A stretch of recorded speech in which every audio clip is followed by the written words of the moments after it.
Il y a 40 ans, la Vierge Marie est passée par Kibeho pour dire aux Rwandais de se convertir, d'aimer son Fils Jésus-Christ, de nous aimer les uns les autres et de prier beaucoup.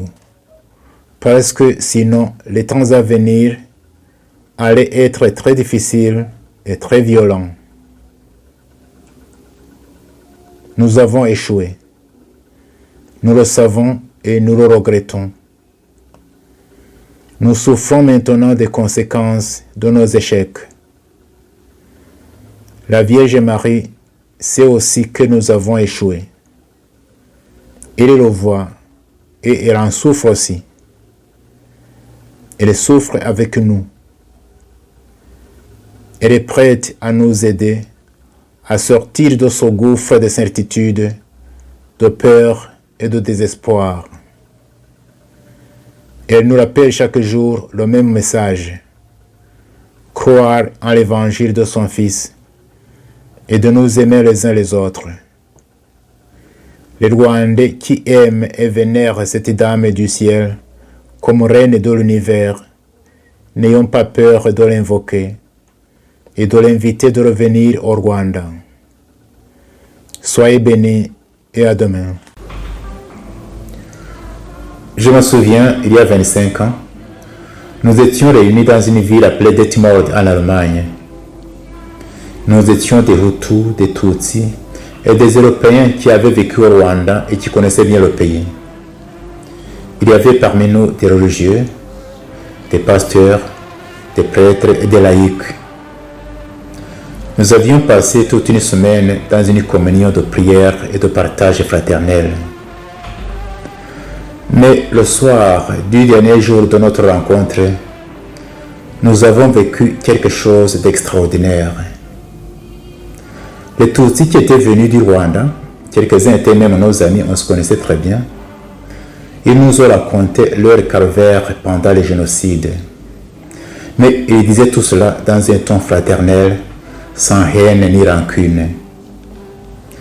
Lorsqu'ils nous racontaient le mal qui a été fait à eux et à leur famille, les Hutus qui étaient là furent pris de pitié et de compassion. Les uns commencèrent à pleurer, d'autres s'agenouillèrent en disant ceci: vous les Tutsis ici présents, nous vous demandons franchement pardon pour ce mal extrême que les nôtres vous ont fait. Les Tutsis qui étaient là furent touchés par ce geste des Hutus. Les uns se levèrent pour les embrasser et les consoler en disant ceci: votre douleur compatissante et votre demande de pardon nous ont touché le cœur et nous nous sentons franchement soulagés.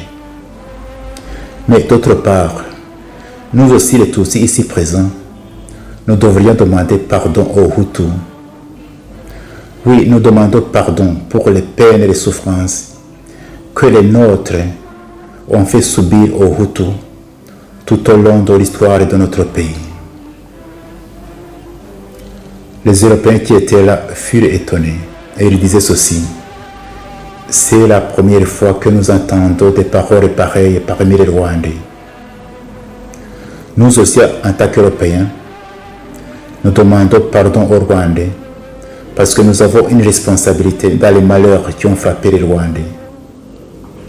Nous demandons pardon parce que nos pays ont complètement abandonné les Rwandais à leur sort pendant les périodes les plus difficiles de leur histoire.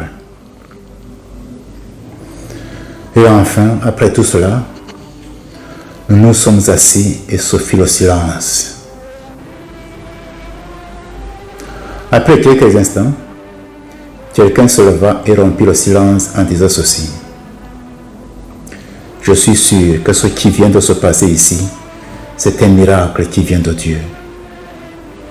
Je pense, disait-il, que nous devrions mettre par écrit ce que nous venons de vivre ici et inviter les Rwandais, nos compatriotes, à écouter la souffrance de l'autre, à se tenir dans la brèche et à demander pardon.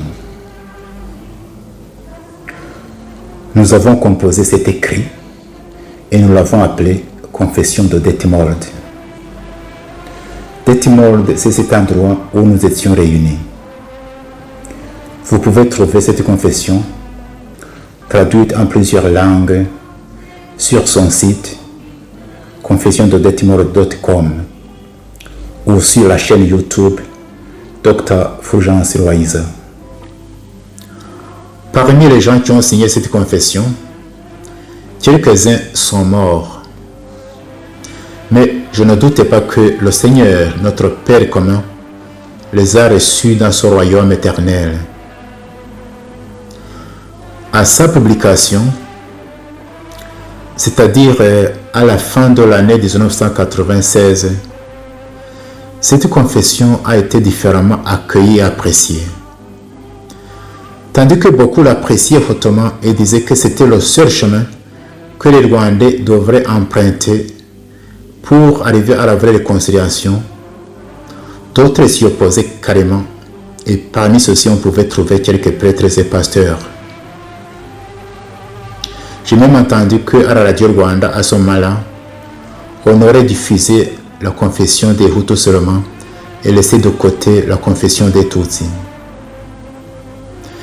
Mais moi je pense que cette confession peut être une grande source d'inspiration pour la vraie réconciliation des Rwandais, c'est-à-dire la réconciliation entre les Rwandais eux-mêmes, mais aussi la réconciliation entre les Rwandais et leur histoire.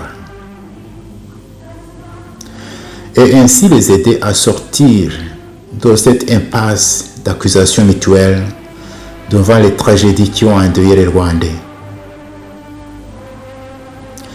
Je conseillerais aussi à ceux qui liront cette confession de ne pas s'attarder inutilement sur sa lettre, mais plutôt sur son esprit. Il y a 3 leçons que nous pouvons tirer de cette confession. La première leçon est celle-ci. N'aie pas peur d'écouter la souffrance de l'autre et de la laisser pénétrer ton cœur. Deuxième leçon. N'aie pas peur d'exprimer tes propres souffrances, tes peines, tes peurs, mais alors sans haine ni rancune. Troisième leçon. N'aie pas peur de demander pardon à ce que tu as fait souffrir. Et si par hasard tu vis avec les victimes dont les bourreaux sont morts, et si d'autre part tu as des liens quelconques, réels ou perçus, proches ou lointains, avec ces bourreaux, n'aie pas peur de te tenir dans la brèche et de demander pardon. Comme ça, d'une façon presque miraculeuse, tu vas soigner beaucoup de blessures des Rwandais, des blessures du présent et du passé. Comme cette année, cette confession va célébrer son 25e anniversaire, je viendrai chaque jour tout au long de cette année sur cette chaîne pour voir voies et moyens de bâtir un Rwanda où il fait beau de vivre pour tous les enfants du Rwanda.